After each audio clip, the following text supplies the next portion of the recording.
A day after Bangladesh's Supreme Court cut down the controversial job quota system, an uneasy calm prevails on the streets. Demonstrators, however, continue to press with their demands. A strict curfew remains in effect in various parts of the country, including shoot-at-sight orders.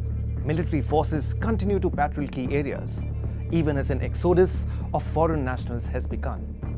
So will the violence stop in Bangladesh? News9 Plus Decodes. Let's begin with the Supreme Court verdict. The Supreme Court of Bangladesh has significantly restricted the contentious job quota system. Previously, 56% of government jobs were reserved for various groups, including the children of freedom fighters from the 1971 Liberation War, women, individuals from underdeveloped districts, and others. The court's recent ruling reduces this to just 7%, with the remaining 93% of jobs to be filled strictly on the basis of merit. Specifically, the quota for the children of freedom fighters has been cut down from 30% to 5%, and 1% each is reserved for tribal communities, third-gender individuals, and those with impairments. How have the protesters responded to the verdict? The protesters remain unsatisfied with the verdict, arguing that it does not go far enough in addressing their concerns. Their primary demand is the complete abolition of the job quota system, which they view as unfair and discriminatory. Additionally, they are calling for the release of jailed protesters, accountability for the violence, and the resignation of certain officials and ministers. They also want the restoration of internet services, which have been restricted during the unrest.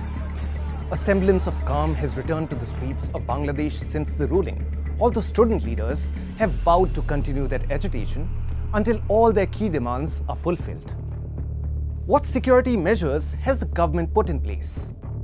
A strict curfew has been imposed with a shoot-on-sight order to prevent large gatherings and maintain order. Military forces continue to patrol key areas like Dhaka, and a severe internet blackout aims to curb information flow and hinder protest coordination. Heavy police presence in hotspots, equipped with tear gas, rubber bullets, and sound grenades, is used to disperse crowds. Numerous protest leaders and participants have been arrested to disrupt the demonstrations. Now, these measures have led to over 100 deaths and thousands of injuries.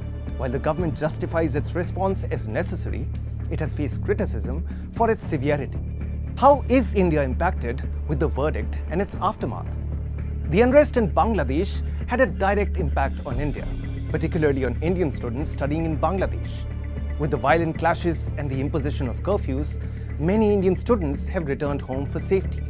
The Ministry of External Affairs of India has facilitated the safe return of over 4,500 Indian students through various ports of entry. Furthermore, Indian authorities are coordinating with Bangladeshi officials to ensure the smooth passage for their citizens during the period of turmoil. Indian authorities are monitoring the situation in Bangladesh closely.